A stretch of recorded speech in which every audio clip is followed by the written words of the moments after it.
बहुत ही फायरी, आजकल मुझे बहुत फायरी सब्जेक्ट्स मिल रहे हैं। सो प्रभु का धन्यवाद है कि he is trusting me with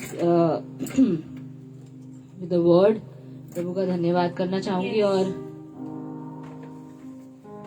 जिनके जो मेरे अथॉरिटी हैं उनको मैं धन्यवाद करना चाहूंगी कि आज मैं यहाँ पर खड़ी रह पा रही हूँ। आज यू नो लाइक हर समय ये रहता ही है कि अगर मैं यहाँ खड़ी हूँ तो वो इसीलिए क्योंकि एक इम्पार्टेशन होता है, एक यू नो आई लर्न पूरा हफ्ता या जब जब पूरा हर समय आई लर्न और वो इम्पार्टेशन रहता है, इसीलिए आज यहाँ पर खड़े रह पा रहे हैं, इसीलिए आज कुछ बोल पा रहे हैं। राइट, सो प्रभु का धन्यवाद और मेरे अथॉरिटी का धन्यवाद। सो टॉपिक को बहुत ज्यादा इंट्रोडक्शन की कोई जरूरत नहीं है। वी ऑल नो अथॉरिटी मतलब अधिकार, और हम लोग सीधा ही वचन में जाएंगे। So let's read, just hold on.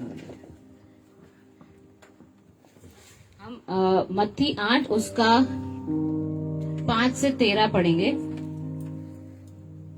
और जब उसने कफरनहूम में प्रवेश किया तो एक सूबेदार उसके पास आया और विनती करके कहने लगा, हे प्रभु, मेरा सेवक लकवे का मारा घर में पड़ा हुआ अत्यंत पीड़ा में तड़प रहा है। उसने उससे कहा, मैं आकर उसे चंगा करूंगा। परंतु सूबेदार ने उत्तर दिया, हे प्रभु, मैं इस योग्य नहीं कि तू मेरी छत तले आए, परंतु केवल वचन कह दे और मेरा सेवक चंगा हो जाएगा, क्योंकि मैं भी शासन के अधीन हूँ और मेरे अधीन सिपाही हैं। जब मैं एक से कहता हूँ जा तो वह जाता है, और दूसरे से आ तो वह आता है, और जब अपने दास से कहता हूँ यह कर तो वह करता है। जब यीशु ने यह सुना तो अचंभा किया और अपने पीछे आने वालों से कहा, मैं तुमसे सच कहता हूँ, मैंने इज़राइल के किसी व्यक्ति में भी ऐसा बड़ा विश्वास नहीं पाया। मैं तुमसे कहता हूँ कि पूर्व और पश्चिम से बहुत से लोग आकर इब्राहिम, इसहाक और याकूब के साथ स्वर्ग के राज्य में भोजन करने बैठेंगे, परंतु राज्य के संतान बाहर अंधकार में फेंक दिए जाएंगे और वहां रोना और दांत पीसना होगा। और यीशु ने सूबेदार से कहा, जा, तेरे विश्वास के अनुसार तेरे लिए हो, और सेवक उसी क्षण चंगा हो गया। हमने कई बार ये पोर्शन पढ़ा है, पर जो चीजें इसमें से सीखने जैसी जो मुझे स्पेशली टच की है ये पोर्शन में से, वो 3 चीजें हैं। अथॉरिटी अधिकार, फेथ विश्वास, और तीसरा जो है integrity of the word. Integrity मतलब अखंडता या प्रामाणिकता। अखंडता मतलब अखंड यानी क्या, जो हमेशा टिकता है, जो हमेशा रहता है, अखंड, वो हिलता नहीं है, वो बुझता नहीं है, वो खत्म नहीं होता है, वो अखंड। राइट, वो इंटेग्रिटी यानी वचन की अखंडता, वचन जो हमेशा रहता है, उसकी इंटेग्रिटी, उसकी प्रामाणिकता, उसकी सच्चाई, उसका ईमान, उसकी संपूर्णता। इसके ये जो चीजें हैं, लाइक यू नो, बहुत बड़े बड़े वर्ड्स हैं, बट हम लोग इसके बारे में और जानेंगे कि जो ये पोर्शन में से जो खास तौर से टच किया। और दूसरी एक चीज कि हम वचन को पूरी तरह से एक्सप्रेस कर पाए वर्ड्स में, वो पॉसिबल नहीं है, बट हर बार हम कुछ ना कुछ देखते हैं। बट स्पेशली जो प्रभु ने हृदय में रखा है वो ये चीजें हैं। राइट, अब सबसे पहले तो नंबर 1 चीज अथॉरिटी। अब अथॉरिटी जो है, वो जब तक हम अथॉरिटी को समझेंगे नहीं, उसको एक्सरसाइज करना या समझना, वो विश्वास के बगैर नहीं आएगा। जब तक विश्वास नहीं होगा, हम अथॉरिटी को या अधिकार को ना समझ पाएंगे, ना एक्सरसाइज ना उसको कार्य में ला पाएंगे, ना चला पाएंगे अधिकार को, और ना ही समझ पाएंगे। कब? जब तक हमारे अंदर विश्वास नहीं होगा। और विश्वास जो है वो वचन की प्रामाणिकता या अखंडता को जाने बगैर नहीं आ सकता है। वचन कितना प्रामाणिक है, वो कितना सच्चा है, वो कितना कितना मजबूत है, वो कितना कैसे फॉर एवर है, जब तक हम वो ना जाने तब तक हमारे अंदर विश्वास नहीं आएगा। तो हम और ज्यादा सबसे पहले जो है, जो मैंने थर्ड चीज बोली, उसको हम सबसे पहले देखेंगे, इंटेग्रिटी ऑफ द वर्ड, वचन की प्रामाणिकता के बारे में जानेंगे। अब किसी भी चीज की प्रामाणिकता को जानना हो तो उस चीज को जानना जरूरी है कि कोई चीज खरी है कि नहीं, सही है कि नहीं, तो उस चीज को जानना जरूरी है। जैसे कि फॉर एग्जाम्पल हम कोई कपड़े लेने जाते हैं तो हम पहले कपड़े को टच करेंगे, उसका लेबल देखेंगे, उसकी ब्रांड देखेंगे, मतलब हर चीज देखेंगे, फिर जाके वो कपड़ा खरीदेंगे। या अगर हम सोना चांदी खरीदने जाते हैं या कोई भी चीज, तो हम जो भी उसका हॉलमार्क होगा या जो भी उसकी जो टेस्ट होती है, जो उसका मोड होता है उसको जानने का, परखने का, वो जब तक हम उसको नहीं जानेंगे, मतलब से फॉर एग्जाम्पल अगर आप पहली बार फॉर एग्जाम्पल सोना लेने जा रहे हैं, फॉर द फर्स्ट टाइम आप जीवन में जा रहे हैं, तो आप सवाल पूछेंगे कि कैसे जाने कि ये सही है कि नहीं है। आप थोड़ा बहुत रिसर्च करेंगे उसके बारे में, वो सारी चीजें आप जानेंगे और उसके बाद आपको पता चलेगा अच्छा ये हॉलमार्क है यानी इसका मतलब ये चीज होती है, ये ठप्पा है यानी ये चीज होती है, राइट। तो हमें जानना जरूरी है उस चीज के बारे में, ताकि हमें पता चले कि वो सच्चा है कि नहीं, वो खरा है कि नहीं, है ना। उसको जानना जरूरी है उसके बारे में। तो knowing the word will only tell us about the word. जब तक हम वचन को जानेंगे नहीं तब तक हमें वचन के बारे में पता नहीं चलेगा।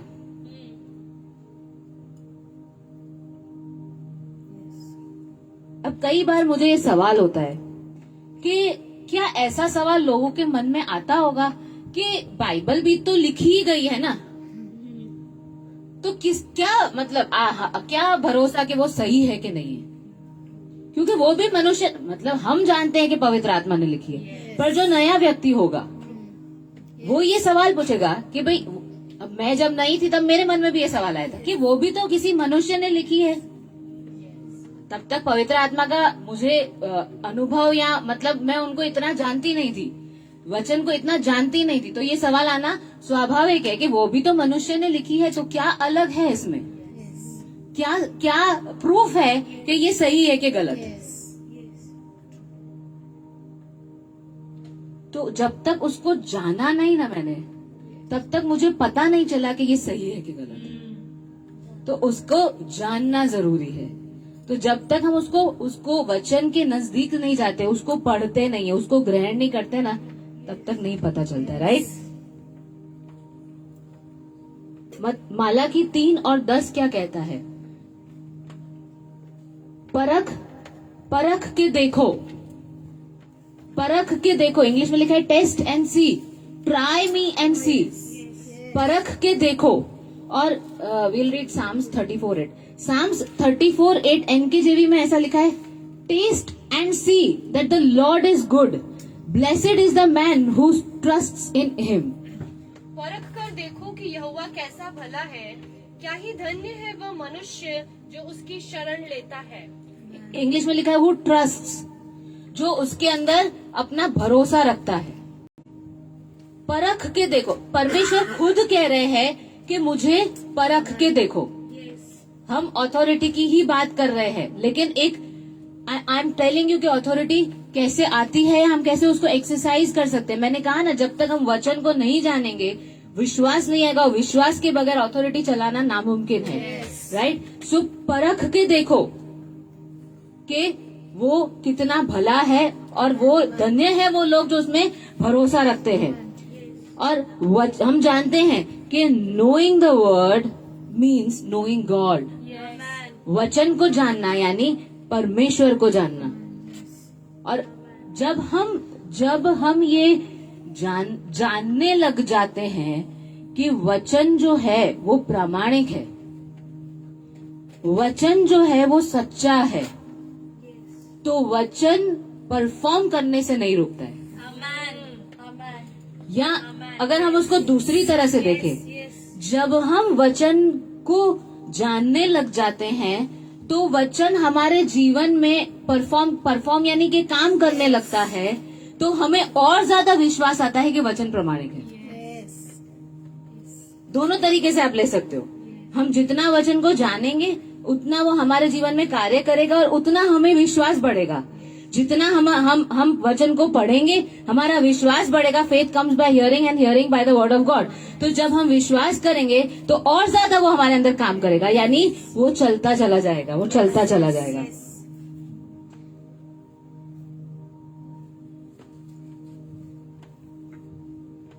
सो अभी हमें पता चला कि विश्वास कहाँ से आएगा। जब हम वचन की प्रामाणिकता को, उसकी ईमानदारी को, उसकी सच्चाई को जानेंगे, तब हमें हमारे अंदर विश्वास आएगा। और विश्वास आएगा तो हम अधिकार चला पाएंगे। विश्वास आएगा तो हम अधिकार एक्सरसाइज और ऑथोरिटी एक्सरसाइज कर पाएंगे।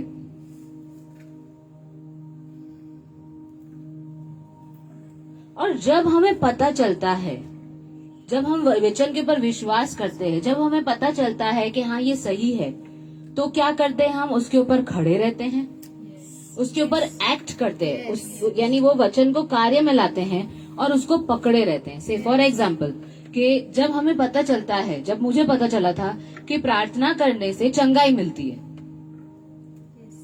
और जब मैंने वचन पढ़ना शुरू, मेरे लिए प्रार्थना की गई, उसके बाद मैंने वचन पढ़ना शुरू किया, तब कहीं ना कहीं मेरे अंदर वो पवित्र आत्मा ने काम किया। क्योंकि वचन पढ़ना यानी प्रभु के नजदीक जाना, तो पवित्र आत्मा ने मेरे अंदर काम किया। और जब उन्होंने मेरे अंदर काम करना शुरू किया तो मेरे अंदर विश्वास जागा कि हाँ ऐसा हो सकता है। और जब वो विश्वास धीरे धीरे जागा तो क्या हुआ? मैं खड़ी हुई उसके ऊपर कि नहीं प्रभु, अगर तू सच्चा प्रभु है तो तू ये करेगा, तू ये करेगा। तो मैं खड़ी रही और वो वचन को, वो प्रार्थना को, जो वचन मेरे ऊपर बोले गए थे, उसको मैंने कार्य में लाया और मैं उस पर खड़ी रही, तो मुझे चंगाई मिली। तो मुझे चंगाई मिली, राइट? सी, वचन आने से हम चंगे नहीं हो जाते हैं, या वचन आने से हम ब्लेसेड नहीं हो जाते। तो किससे होते हैं? जब हम उस पे विश्वास करते हैं। जब कोई हमें बोल दे कि तू चंगा हो जाएगा, या जब मुझे बोला गया कि प्रार्थना करने से चंगाई मिलेगी, तो वो बोला गया, लेकिन जब मैंने उसके ऊपर थोड़ा बहुत भी विश्वास नहीं किया, या उसको परख के नहीं देखा, या मैंने उसको कैसे कि मैंने एक स्टेप ऑफ फेथ नहीं लिया, जब मैंने उस पर विश्वास नहीं किया, तब तक चंगाई नहीं आई थी। हाँ, अगर कोई बिल्कुल ही नया है तो प्रभु चमत्कार करते हैं, वी डोंट डिनाई दैट, लेकिन हम बिल्कुल नए वाले में नहीं हैं अभी। जब हम विश्वास करते हैं तब हम आशीषित होते हैं। सिर्फ वचन आ जाने से नहीं, विश्वास करना, उस पे खड़े रहना और उस पे एक्ट करना, तो हम जाके आशीषित होते हैं। वो जो सूबेदार था, उसने क्या कहा? तू बोल और ऐसा हो जाएगा। तू सिर्फ बोल दे और वो हो जाएगा। यानी कि परमेश्वर के मुख से निकला हुआ वचन जो है वो कार्य करेगा और करेगा। उसने बोला कि तू बोल दे, तेरे मुख से सिर्फ वचनों को निकाल और वो हो जाएगा। और क्योंकि उसको विश्वास था कि उसके मुख के जो वचन है, स्पोकन वर्ड्स, दो दैट कैरी ऑथोरिटी, वो अधिकार लेके आता है, वो शक्ति लेके आता है, पावर लेके आता है और इम्पैक्ट लेके आता है, प्रभाव लेके आता है। जो स्पोकन वर्ड्स हैं, जो उसने बोला तू बोल, तो जब परमेश्वर के मुख से वचन निकले तो उसमें अधिकार था, उसमें प्रभाव था और उसमें ताकत थी, उसमें शक्ति थी। It has authority, power and impact. और वो वचन ने काम किया। मत्ती 28 और 18 में क्या लिखा है? सारा अधिकार पृथ्वी पर और स्वर्ग में मुझे दिया गया। यानी दोनों रेल्म्स आ गई उसके अंदर, हेवंस भी, स्वर्ग भी और पृथ्वी भी। तो सब कुछ उसमें आ गया कि सब पूरा अधिकार जो है वो मुझे दिया गया है। और जब हम परमेश्वर के वचन के अनुसार प्रार्थना करते हैं, जब हम वचन के अनुसार बोलते हैं, एक्चुअली हम प्रार्थना में क्या करते हैं, हम बोलते हैं कि हम बीमारी को कहते हैं कि दूर हो जा, हम निराशा को कहते हैं दूर हो जा, हम परिस्थिति को कहते हैं बदल जा, हम कहते हैं, हम बोलते हैं वचन के अनुसार। तो जो वचन जो ऑथेंटिक है, जो प्रामाणिक है, वो काम करता है। जो वचन जो ऑथेंटिक है, कौन सा वचन, जो लिखा वचन है और जो हमारे मुख से एज अ स्पोकन वर्ड निकलता है, तो वो प्रामाणिक है, वो प्रामाणिक है। अब मैं आपको एक छोटा सा यहाँ पर नगेट देती हूँ कि सूबेदार के उसमें से वो जो पोर्शन हमने पढ़ा कि जब हम हमारे ऊपर जो है उसको ना बोलते हैं या वचन को ना बोलते हैं, तो हमारे जो नीचे है, हमारे ऊपर कौन है, हमारे स्पिरिचुअल फादर और वचन, जब हम उसको ना बोलते हैं तो हमारे नीचे जो है, नीचे कौन है, दुष्ट आत्मा, या अगर हम किसी एक पोजीशन पे है तो हमारे नीचे अगर कोई लोग हैं जो काम कर रहे हैं या XYZ, तो वो हमें ना बोलते हैं। जब हम ऊपर जो है उसको ना बोलते हैं तो हमारे नीचे जो है वो हमें ना बोलता है। जब हम उसकी नहीं सुनते हैं तो वो हमारी नहीं सुनेगा।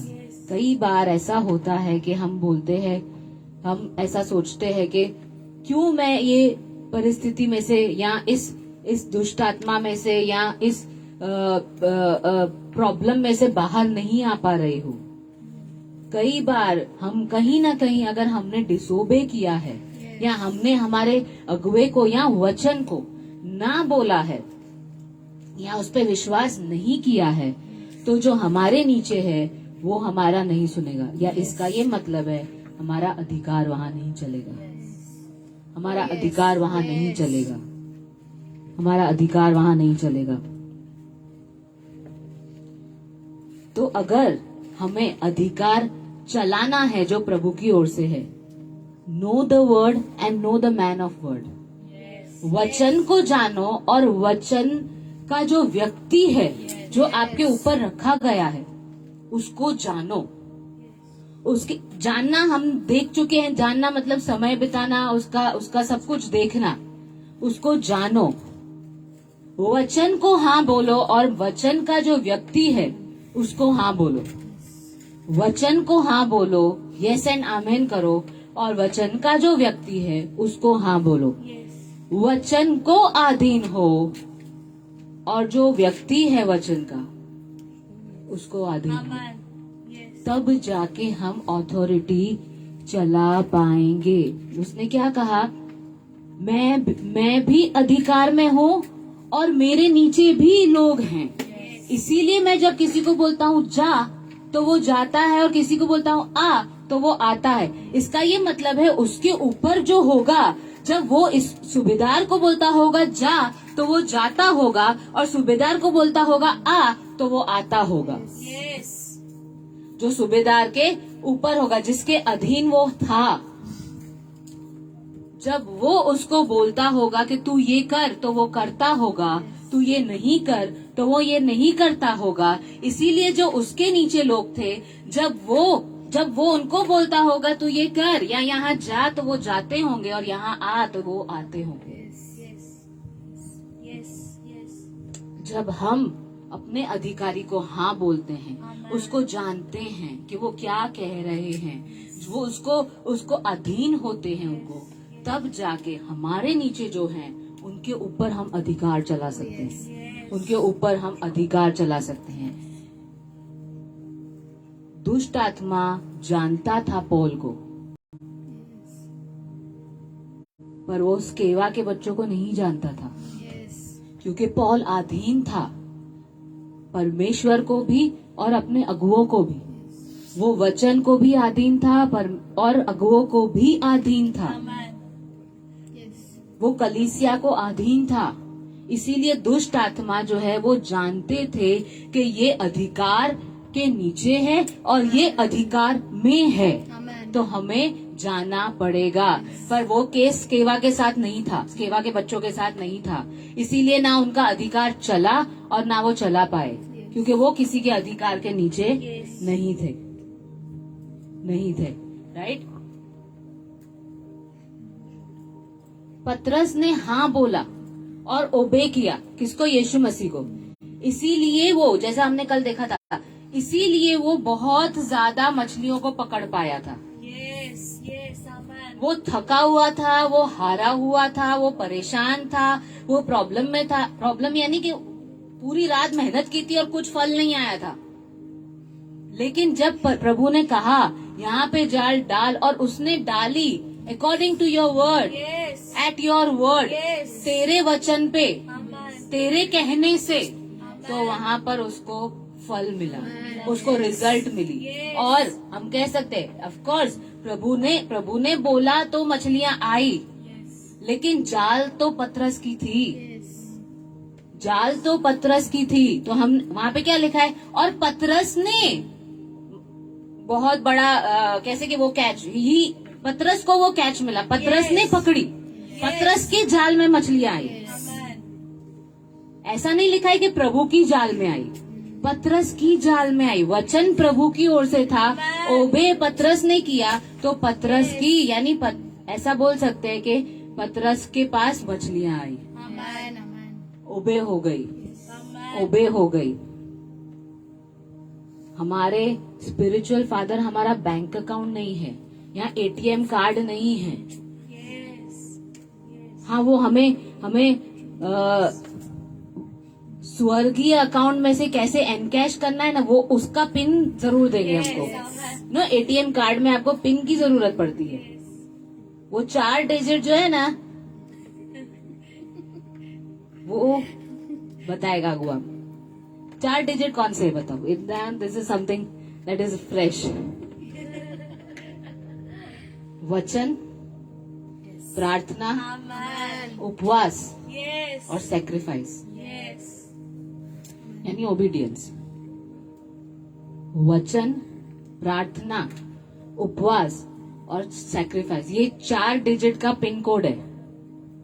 जब आप वो डालोगे ना, और बराबर डालना, एक भी मिस हुआ ना, तो जितना पैसा चाहिए नहीं निकलेगा, टूट टूट टूट टूट की आवाज आएगी। पर जब हम इसको डालते हैं ना, तो स्वर्ग का झरोखा खुल जाता है, वो सारे अकाउंट्स खुल जाते हैं जो हमारे लिए रखे गए हैं, राइट। अगुआ क्या करेगा? अगुआ आपको चाबी देगा, वो आपको वो क्या बोलते हैं, टूल्स देगा, पाना पकड़ देगा कि वो क्या है, वो रेवलेशन है, वो प्रकाशन है। क्या है चाबी? प्रकाशन है, जिससे कि आप अथॉरिटी चला सकते हो और पानी के ऊपर चल सकते हो। अच्छा, यीशु मसीह ने पतरस को क्या कहा था? उसने कहा मुझे भी चलना है। जब प्रभु पानी पे चल रहे थे तो उसने कहा मुझे भी चलना है, तो प्रभु ने क्या कहा? आजा आजा। उसको ऐसा नहीं बोला था कि मेरे कंधे पे बैठ जा, मैं चलता हूँ तू बैठ जा मेरे कंधे पे। उसको बोला आ, यानी नाव में से पैर बाहर निकाल विश्वास से और चलना शुरू कर, तो नहीं गिरेगा। तू वचन की प्रामाणिकता को जान जो मेरे मुख से निकला है कि तू आ। जिस तरह से मैं चल रहा हूँ तू भी चल पाएगा। जिस तरह से मेरी अथॉरिटी इस पानी के ऊपर है कि वो मुझे डुबाएगा नहीं, उस तरह से तेरी अथॉरिटी भी इस पानी के ऊपर होगी कि तू वो तुझे डुबाएगा नहीं। तो तू आ, ये वचन को सच्चा जान के, ये वचन को प्रामाणिक जान के तू बाहर निकल अपनी नाव में से, अपने कंफर्ट जोन में से बाहर निकल। जिस जगह पे तू सुरक्षित अपने आप को गिनता है वहाँ से बाहर निकल और चलना शुरू कर। पानी के ऊपर तू नहीं डूबेगा। और जब उसने वो किया तो उसकी अथॉरिटी वो पानी के ऊपर आई। जब तक उसका ध्यान वो वचन के ऊपर था, उसकी प्रामाणिकता के ऊपर था, वो पानी पे चला, वो लिटरली पानी पे चला ना। ये कोई छोटी बात नहीं है। वो पानी पे चला। प्रभु ने कंधे पे नहीं बिठाया था उसको। हमारे स्पिरिचुअल फादर हमको कंधे पे बैठ के नहीं चलाएंगे। वो बोलेंगे ये वचन है, ये वचन है, इसको जानो, ये प्रकाशन है, इसको पकड़ो और फिर अपनी नाव में से बाहर आओ और पानी के ऊपर चलो। उस परिस्थिति के ऊपर जाओ और वो परिस्थिति आपका सुनेगी, वो बीमारी आपका सुनेगी, वो फाइनेंशियल क्रंच आपका सुनेगा, वो डेट वो डेट आपका सुनेगा। और आप वो सारी बातों में, वो कर्जे का आत्मा आपकी सुनेगा, वो सारी बातों में से आप बाहर आओगे। क्योंकि वचन जो है वो अथॉरिटी, अधिकार, इम्पैक्ट, प्रभाव और ताकत कैरी करता है। वचन के अंदर अथॉरिटी है, इम्पैक्ट है, प्रभाव है। जब पत्थर वो पानी में डालते हैं तो उसकी वो व्हाट डू यू कॉल, उसका इम्पैक्ट, इम्पल्स आती है। तो वो प्रभाव जो है वो जैसे ही वो उसके अंदर गया, वो प्रभाव किनारे तक आता है, बहुत दूर तक उसका प्रभाव पड़ता है। तो वो प्रभाव आएगा जब वचन जाएगा अंदर। ड्यूटोनॉमी 34:9 और नंबर्स 27:18-23 में हम लोग गिनती 18-23 पढ़ेंगे। उसमें ऐसा लिखा है दोनों वचन में कि मूसा ने जो है वो यहोशू के ऊपर हाथ रखा। मूसा ने यहोशू के ऊपर हाथ रखा और उसको कमीशन किया, उसको कमीशन किया।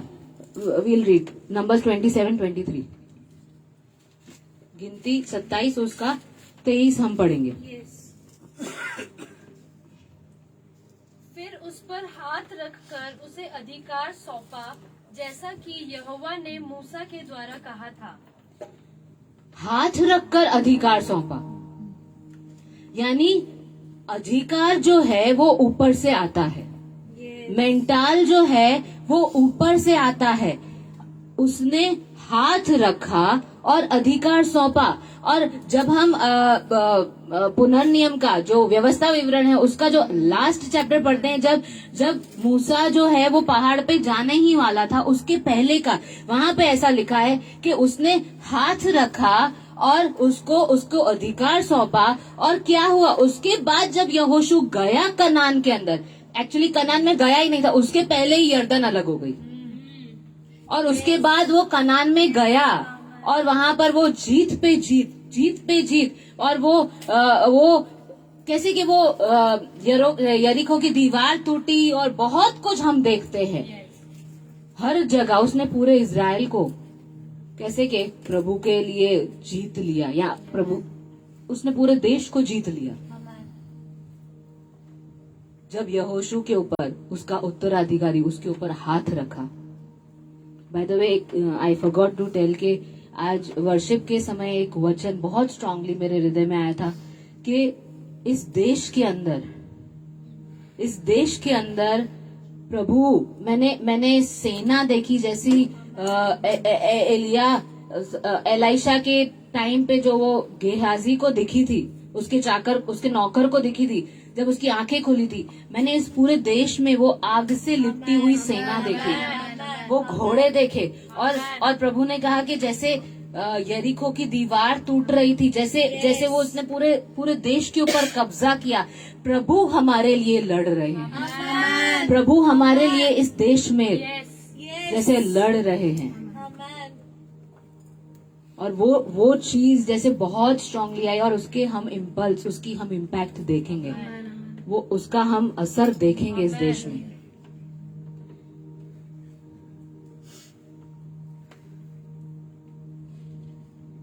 वचन प्लस अथॉरिटी के नीचे रहना, वो ही जो है हमें एम्पावर करता है, वो ही हमें सशक्तिकरण हमारा मतलब वी आर एम्पावर्ड, हमें पावर मिलता है।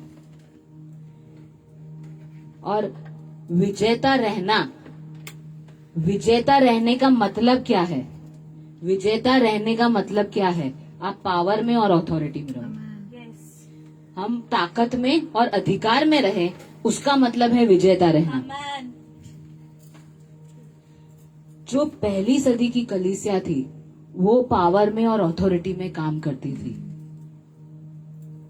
क्योंकि वो पवित्र आत्मा की अथॉरिटी में थे, वो अधिकारी की अथॉरिटी में थे, और यीशु मसीह ने उनको कमीशन किया था। यीशु मसीह ने उनके ऊपर शायद हाथ रख के उनका अधिकार दिया होगा। और वहां पे लिखा भी है कि मैं तुम्हें अधिकार देता हूँ। ये तो पवित्र आत्मा यानी जब वो 70 को भेजा था तब की बात है, लेकिन उनको अधिकार दिया होगा, इसीलिए वो उनके ऊपर ताकत, प्रभु की ओर से ताकत और अधिकार था। दे वर कमीशन। और कैसे हमें पता चलता है? जब यूहन्ना और पतरस जब वो मंदिर में गए, वो तो सिर्फ प्रार्थना करने के लिए गए थे,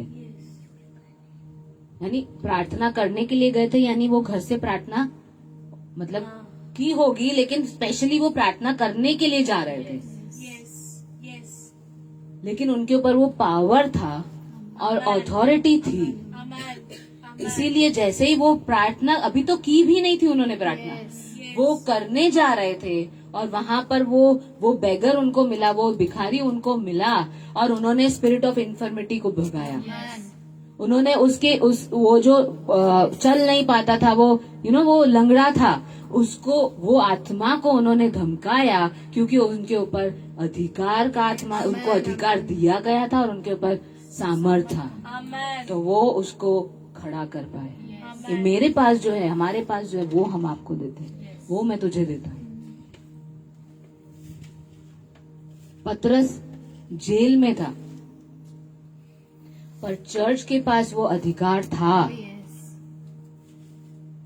वो तो सो रहा था पतरस तो, पर चर्च के पास, क्योंकि चर्च अधिकार में थी, क्योंकि चर्च वचन में थी, क्योंकि कलीसिया को वचन की प्रामाणिकता, उसकी ऑथेंटिसिटी को पता था, इसीलिए जब उन्होंने प्रार्थना की अपने अगुए के लिए, तो जो दूत था वो दौड़ा दौड़ा पहुंच गया जेल के अंदर, और उसने जाके पतरस को उठाया कि उठ, समय नहीं है, उठ, अभी के अभी बाहर निकलना है, क्योंकि जो प्रेशर आ रहा है ना, जो पुल आ रहा है ना चर्च की ओर से, वो बहुत ज्यादा है। वो वचन के ऊपर खड़े हो गए और वो हिल नहीं रहे हैं वचन के ऊपर से, तो उठ, अभी के अभी ये परिस्थिति को बदलना जरूरी है, तू बाहर निकल यहाँ से। और जैसे ही वो बाहर निकला और वो अपने काम पे लग गया, वो अपने काम पे लग गया।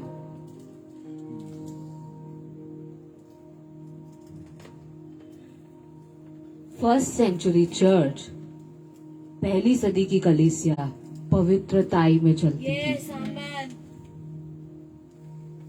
पवित्रताई में चलती थी। वचन ऐसा कहता है, जैसा मैं पवित्र हूँ वैसे तुम पवित्र हो।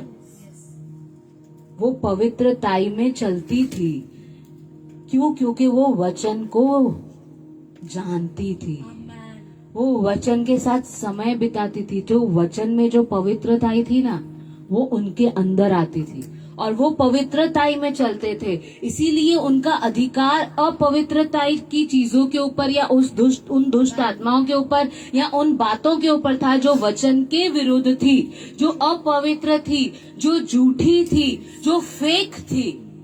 और इसीलिए अनान्या और साफिरा को कुछ बोलने की जरूरत नहीं पड़ी थी। पतरस ने तो सिर्फ इतना ही बोला था, क्या तुम होली स्पिरिट को झूठ बोलोगे? क्या तुम पवित्र आत्मा के साथ छल करोगे? इतना ही उसका बोलना। और वो दोनों के दोनों, जो कहीं ना कहीं जिसने अपवित्रताई को जगह दे दी थी, वहां पर ही उनके ऊपर जजमेंट आ गया।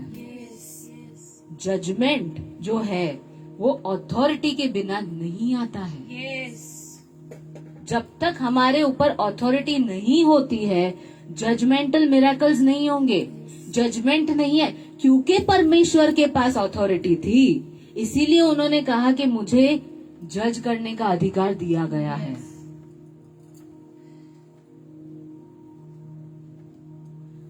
जजमेंट, अथॉरिटी होती है तभी हमारे ऊपर अधिकार होता है, या हम अधिकार में होते हैं। जब तक अगर वो जो जज जो कुर्सी पे बैठता है उसके पास अधिकार नहीं होगा, वो कोई जजमेंट पास नहीं कर पाएगा। उसमें भी लेवल्स होते हैं, कोर्ट के लेवल्स होते हैं भाई। ये आई डोंट नो, मुझे नहीं पता है उसके क्या नाम होते हैं, बट जो हाईएस्ट होता है वो सुप्रीम कोर्ट होता है, और उसके पास सारे अधिकार होते हैं। उस जज के पास, वो पैनल के पास सारे अधिकार होते हैं। यानी अधिकार के बगैर जजमेंट नहीं आएगा। यानी पहली सदी की कलीसिया अधिकार में चल रही थी क्योंकि वो खुद पवित्र थी, क्योंकि वो खुद वचन के ऊपर खड़ी थी। इसीलिए हर वो चीज जो वचन के विरुद्ध थी उसके ऊपर अधिकार वो चला पा रही थी, क्योंकि वो वचन को और अपने अगुओं को अधीन थी। इसीलिए वो जो अधीन नहीं थे, यानी कि दुष्ट आत्माएं या अपवित्र चीजें, उसके ऊपर वो अधिकार चला पा रही थी। अगर वो अधीन नहीं होते या उनके अंदर भी अगर बाय चांस पाप होता तो वो अनानिया और साफिरा का ये हाल नहीं होता। लेकिन उन्होंने स्टैंड लिया होगा, उन्होंने ना बोला होगा उन बातों को कि जो वचन के विरुद्ध थी, उन्होंने ना बोला होगा रिबेलियन को, उन्होंने ना बोला होगा अपवित्रताई को, उन्होंने ना बोला होगा ऐसी बातों को कि जो उनको ना बोलने को कही गई होगी। इसीलिए वो पवित्रताई में चल रहे थे, और इसीलिए वो खड़े रह पाए उन लोगों के आगे कि जो वचन को अधीन नहीं थे। वो दुष्ट आत्माओं के आगे वो खड़े रह पाए जो दुष्ट आत्माएं वचन को अधीन हो ही नहीं सकती है, क्योंकि वो पवित्र आत्मा से इतने भरे हुए थे कि अपवित्र आत्माओं को वो सामना कर पाए, वो उसको अधीन कर पाए। अधिकार जो है वो अधीनता से, अधिकार जो है वो पवित्रताई से, अधिकार जो है वो वचन की प्रामाणिकता को जानने से, अधिकार जो है वो वचन को जानने से, अधिकार जो है वो विश्वास से, अधिकार जो है वो अपने परमेश्वर को जानने से आता है, और उसको हम कार्य में ला पाते हैं, उसको हम अपने जीवन में ला पाते हैं। अधिकार, उन्होंने अपने पात्र को होली रखा, पवित्र रखा। कैसे? अधीन होके। उन्होंने वचन के अंदर, अब वचन के नीचे सारी बातों को ला दिया, चाहे फिर वो इमोशंस। उनके भी घर बार थे, उनके भी बच्चे थे, उनकी भी पत्नी थी, उनकी भी जैसे हमने देखा पतरस की भी प्रॉपर्टी थी, उसके 2 घर थे। हो सकता है कि पतरस ने वो बेच दिया हो पहले, तभी तो कांग्रीगेशन के अंदर वो मेंटल आएगा ना, तभी तो वो किसी को बोल पाएगा। अगर मैं 2 घर में एंजॉय कर रही हूँ तो मैं किसी को बोल नहीं सकती हूँ। अगर मैं अगुआ खुद सोइंग नहीं कर रहा है तो वो मेंटल ही नहीं आएगा। बोलना या नहीं बोलना तो दूर की बात है, पवित्र आत्मा किसी को प्रेरणा करेगा ही नहीं। और अगर कोई करता भी है तो अनानिया और साफिरा जैसा रिजल्ट नहीं आएगा। लेकिन क्योंकि पतरस और जो दूसरे थे लोग, वो लोग उसमें चलते होंगे, वो अपने आप को, अपने इमोशंस को, अपनी सारी बातों को, अपने लॉजिक को उन्होंने वचन के नीचे लाके रखा होगा, तब जाके उनके ऊपर वो अधिकार, वो पवित्रता, उनके पात्र पवित्र होंगे, तब जाके जो अपवित्र था उसके ऊपर वो अधिकार चला पाए। अपवित्र इंसान की बात नहीं कर रही हूँ मैं यहाँ पर मैं अपवित्र यानी कि दुष्ट आत्माओं की बात कर रही हूँ, जो वचन के विरुद्ध की बातें हैं उनकी बात कर रही हूँ। तब जाके वो हमें अपने आप के वेसल को, अपने पात्र को पवित्र रखना होगा। कैसे? हर एक बात को हमको, हर एक चीज जो हमारे पुराने जीवन की है, हर एक ऐसी चीज हमारे इच्छा हो, हमारे इमोशंस हो, हमारी किसी के साथ सोल टाई हो, अगर हमारा कोई ऐसी, कैसे कि हम बचपन से हमें कोई चीज ऐसे लॉजिक में डाल दी जाती है कि ये तो होना ही चाहिए, ऐसा तो होना ही पड़ेगा। वो सारी बातों को हमको परमेश्वर के वचन के अधीन करनी होगी, और वो जब तक हम नहीं करेंगे हमारा अधिकार नहीं चल पाएगा। हम अधिकार नहीं चला पाएंगे उन बातों के ऊपर जिनको हमें हमारे जीवन में परिवर्तित होते हुए देखनी है। बीमारी के अगर ऊपर हमें अधिकार चलाना है तो हमें हमारे शरीर को वचन के अनुसार ढालना पड़ेगा।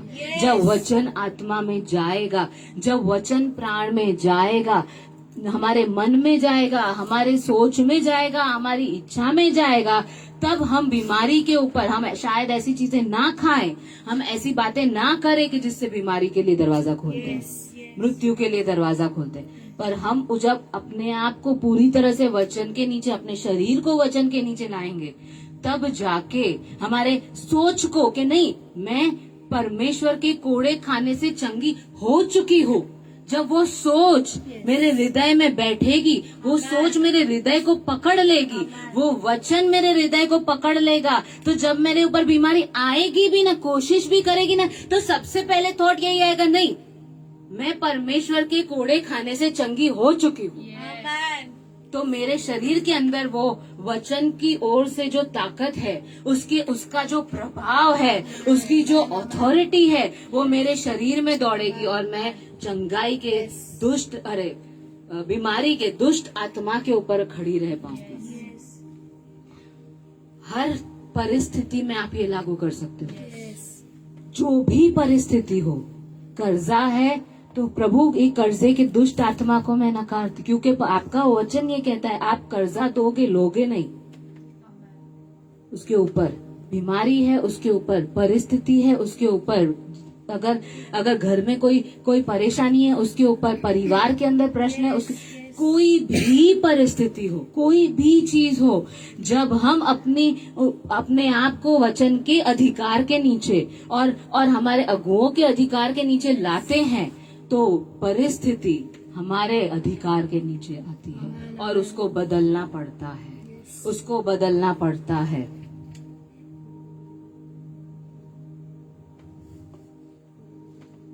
और लास्ट चीज, अगर हमें एम्पावर्ड रहना है, अगर हमें ताकत में चलना है, पावर में चलना है, फास्ट एंड प्रे। फास्टिंग, मैंने कहा ना, वो पिन कोड के अंदर फास्टिंग एक नंबर है, उसका एक पोर्शन है। जब हम वो फास्टिंग को इंक्लूड करते हैं अपनी प्रार्थना में, हम देख रहे हैं ये दिनों में जो लोग फास्टिंग कर रहे हैं, वो देख रहे हैं, उनके पास गवाहियां। हो सकता है कि सारे लोग शेयर ना करते हो कि या मे बी हमें पता भी शायद ना चलता हो, लेकिन हमारे अंदर वो बातें हो रही है, वो चीजें हो रही है कि जो हम इमेजिन नहीं कर सकते। वो चीजें ये दिनों में फास्टिंग और प्रेयर में हो रही है। पावर प्लस ऑथोरिटी, नहीं, let me give the proper equation. Fasting plus prayer is equal to power. आप ऐसा हो ना तो आप इसको लिख लीजिएगा, बहुत ही सुपर इक्वेशन है। Fasting plus prayer is equal to power. उपवास, प्रार्थना यानी ताकत या सामर्थ। Power plus authority is equal to dominion. सामर्थ और अधिकार मतलब डोमिनियन यानी प्रभुत्व। और डोमिनियन का मतलब होता है to rule and to reign. प्रभुत्व करना यानी मतलब होता है शासन चलाना। शासन चलाना, to rule and to reign. परिस्थिति के ऊपर जो आंधी आए, जो चाहे तूफान आए, जो बाढ़ आए, उसके ऊपर प्रभुत्व चलाना, डोमिनियन चलाना। मैंने कहा ना, वो पतरस का प्रभुत्व हो गया। जिस तरह से यीशु मसीह का प्रभुत्व था वो पानी के ऊपर, पतरस भी चला, पतरस भी चला। तेरे कहने से मछली के ऊपर, तेरे कहने से परिस्थिति के ऊपर, तेरे कहने से वो दुष्ट आत्माओं के ऊपर जब वो 70 गए थे, उन्होंने कहा हम कहते थे और वो निकलती थी। और प्रभु ने कहा मैंने बिजली की नाई उसको गिरते हुए देखा है। टू रूल, वो डोमिनियन, क्योंकि उनको अधिकार दिया गया था। तो जब उन्होंने वो अधिकार और वो सामर्थ यानी दिखाया, जो सामर्थ पेंटिकोस्ट के दिन उतरा था, जब उसके साथ वो बाहर निकले तो पूरी दुनिया के अंदर वो फैल गए। वो 12 में से एक इंडिया आ गया। पूरी दुनिया के अंदर वो फैले। और कई, सिर्फ ये 12 नहीं, कई और थे, जैसे फिलिपुस, उसने जब दिया तो वो इथोपियन राजा तक, वो इथोपियन की रानी तक वो बात पहुंची और इथोपिया में हुआ। ऐसे कई सारे देश हैं कि जहां पर पहली सदी की कलीसिया के ओर से बीज डाला गया हो। पौलुस ने कितनी जगहों पे बीज डाला है और वो बीज आज भी सामर्थी है, क्योंकि वो पवित्र आत्मा के अधिकार और सामर्थ से गए थे। इसीलिए वो वहाँ पे डोमिनियन आया था, वो शासन वो चला पाए थे कि नहीं, यहाँ पे ऐसी कोई भी चीज यहाँ पर काम नहीं करेगी कि जो वचन के विरुद्ध है। वो वहाँ पे लिखा है, अगर ये सांप इसको काट दे, पॉल के लिए लिखा है, 2-3 पॉसिबिलिटीज है, लेकिन पॉल का अधिकार था। उसने ऐसे बस हटा दिया उसको, झटक दिया बस उसको। पॉल अधिकार में था, वो डोमिनियन में था। और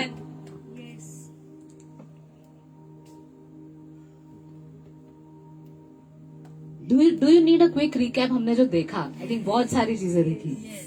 ऑथोरिटी इज इक्वल टू वचन को जानना, उसके ऊपर खड़े रहना, उसको कार्य में लाना, ओबीडियंस में रहना, और उसके और विश्वास में रहना। उसमें से आती है ऑथोरिटी, अधिकार। पावर यानी अभी हमने देखा फास्टिंग प्लस प्रेयर, उसमें से आता है सामर्थ, और सामर्थ और अधिकार यानी डोमिनियन, और dominion is equal to ruling and reigning यानी शासन चलाना।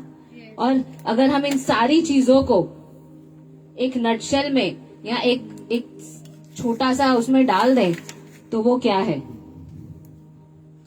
जेनेसिस 1:26-28, उत्पत्ति 1:26 से लेके 28 आप पढ़ लीजिएगा, ये सारी बातें उसमें आ जाएगी। और उसमें ये लिखा है, उसकी प्रतिमा और उसके स्वरूप में ट्रांसफॉर्म, रूपांतरित होते चले जाना, होते चले जाना, होते चले जाना। जब हम वो करते हैं तब हम अधिकार चला सकते हैं। Thank you.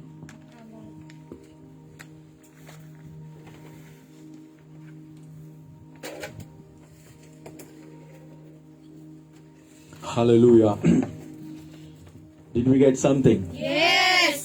Yes, right? अधिकार बहुत सामर्थी चीज है एंड राज्य का प्रिंसिपल है। अधिकार प्रिंसिपल है। 2 सैमुएल में ऐसा लिखा गया है कि दावीद के जो बेटे थे, जिनको दावीद ने राजा नहीं बनाया था, उन्होंने अपने आप अपना कोरोनेशन कर दिया। तो जब ये बात दावीद के सामने आई और जो सोलोमन की माँ थी वो दावीद के पास आई कि तूने तो ये ऐसा वचन दिया है कि तेरे बाद में मेरा बेटा जो यानी सोलोमन वह आएगा थ्रोन पे। तो दावीद ने जब प्रीस्ट को बुलाया, दावीद ने प्रॉफिट को बुलाया, सबको बुलाया, और दावीद जो अथॉरिटी में था उसने कहा कि मेरे बेटे सोलोमन को मेरे बाद राजा डिक्लेयर किया जाए। और जब ये बात हुई ना, तो जिसने अपने आप को डिक्लेयर किया था राजा, वो उसने जाके उस वेदी के सिंग पकड़ लिए, क्योंकि उसके अंदर डर पैदा हुआ। उसको पता चला कि मैं अथॉरिटी नहीं हूं, जो अथॉरिटी दावीद थी उसने अपने बाद जिसके ऊपर अथॉरिटी पास ऑन किए ना, वो कोई और व्यक्ति है। यानी authority is from God. Hello, अधिकार खुदा की ओर से है और खुदा के वचन के अनुसार सही ढंग से चलने वाला बंदा अधिकार आज चला सकता है। और प्रभु वो कन्या को, वो दुल्हन को बना रहा है जिसका अधिकार हेल पे होगा, जिसका अधिकार ग्रेव पे होगा, जिसका अधिकार सीन के ऊपर होगा, जिसका अधिकार सिकनेस के ऊपर होगा। वह कलीसिया, वह प्रथम आदम में से जो बातें आई उन सब के ऊपर अधिकार चलाएगी। और यीशु ने बोल के अधिकार चलाया, क्योंकि जब यीशु बोले दुष्ट आत्मा को दूर होने का, यीशु बोले बीमारी को हट जाने का, यीशु बोले डेथ को दूर हो जाने का, तब लोगों ने देखा इसका बोलना अधिकार के साथ है और सामर्थ्य से ये काम करता है। जब आप अधिकार में होते हो ना, तब स्वर्ग आपको जानता है। जब आप अधिकार में होते हो तब नरक आपको जानता है। जब आप अधिकार में होते हो तो पृथ्वी आपको जानती है। और आपके बुलाहट में ऑपोजिशन में आने वाली हर परिस्थिति जब आप अधिकार से खड़े होंगे वह बाउ डाउन होने वाले है। Because you are in authority, you are in authority, you are in authority, right?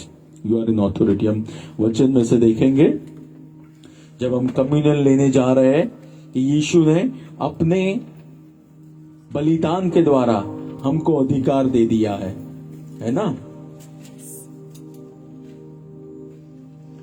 यूहन्ना 6 और उसका वर्स 53 हम देखेंगे।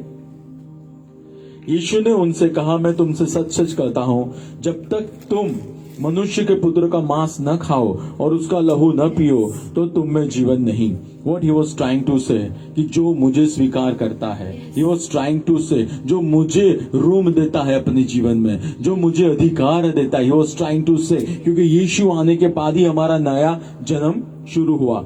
जो मेरा मांस खाता और मेरा लहू पीता है, अनंत जीवन उसका है और मैं अंतिम दिन में उसे जिला उठाऊंगा। यानी हमारा आत्मा मरने वाला नहीं है। अगर हमारा यूनियन यीशु के द्वारा पिता के साथ हुआ है, we are not gonna see the eternal death, we are not gonna see the eternal death, right? मेरा मांस तो सच्चा भोजन है और मेरा लहू सच्ची पीने की वस्तु है। जो मेरा मांस खाता है और मेरा लहू पीता है वह मुझ में बना रहता है और मैं उसमें। और हमको पता है यीशु में जीवन है, तो मैं जब उसमें बना रहता हूँ, उसमें रहा हुआ जीवन मेरे में आता है। जो मेरे में जो जीवन है, मैं जहां कहीं पे भी जाता हूँ वह जीवन मेरे में से बाहर आएगा। मेरे माउंटेन के हर पहलू में वह जीवन बाहर आएगा। हर एक परिस्थिति के ऊपर वह जीवन दिखेगा, क्योंकि यूहन्ना 10:10 कहता है कि इंसानों को जीवन मिले और बहुतायत से मिले, इसलिए परमेश्वर का पुत्र प्रकट हुआ है, राइट? हमारा जीवन हम जहां कहीं भी जाएंगे वहां पे हम में से बाहर आएगा, क्योंकि हम खुदा में है और खुदा हमारे अंदर है। We are in Christ and Christ in us, and Christ in us is the hope of glory, Christ in us is the hope of health, Christ in us is the hope of supernatural, Christ in us is the hope of breakthrough, Christ in us is the hope of debt cancellation, Christ in us is the hope of advancement। हमारे अंदर जो मसीह है वह इन सारी बातों की आशा है। तो हम जब इस वाचा को फिर से एक बार दोहराएंगे, इस शरीर को खा के, इस लहू को पी के, एग्जैक्टली जिस पवित्र आत्मा ने यीशु को मरे हुए में से जिलाया, वह पवित्र आत्मा आपके शरीरों को रेजरेक्शन पावर से भर देगा। वह पवित्र आत्मा आपकी हर जीवन की बात जहां पे आज डेथ होगा वहां पे रेजरेक्शन पावर रिलीज करेगा, क्योंकि he is alive today and he is loaded with resurrection power, he is loaded with resurrection power.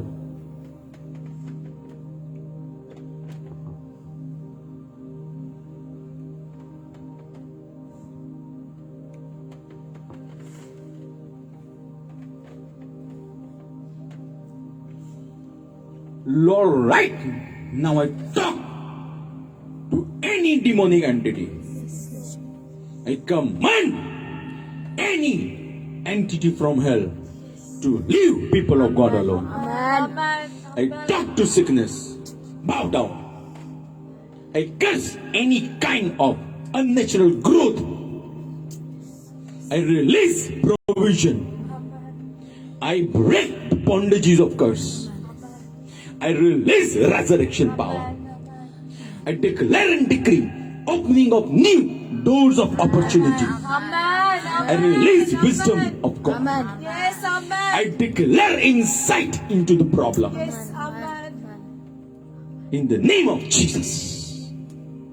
और वो जहां कहीं पे भी आपके बच्चे जाए, स्वर्ग खुला देखे, एंजेलिक एक्टिविटी देखे, यीशु नासरी के नाम से परमेश्वर पिता वह बात जिसमें उलझे हुए, I declare finished, Amen. it is finished in the name of Jesus। No more confusion. Yes, amen. Clarity in the name of Jesus. Amen. I declare resurrection power Yes. in their family, in their market, in their job, in their ministry. In the name of Jesus, I declare. प्रभु हम thank you कहते हैं, आपने हमारी दुआ को सुना है Yes, Lord. यीशु नासरी के नाम से। आमीन, आमीन। Thank you very much. हम हमारा ऑफरिंग और टाइम खुदा के पास लेके आएंगे। आमीन।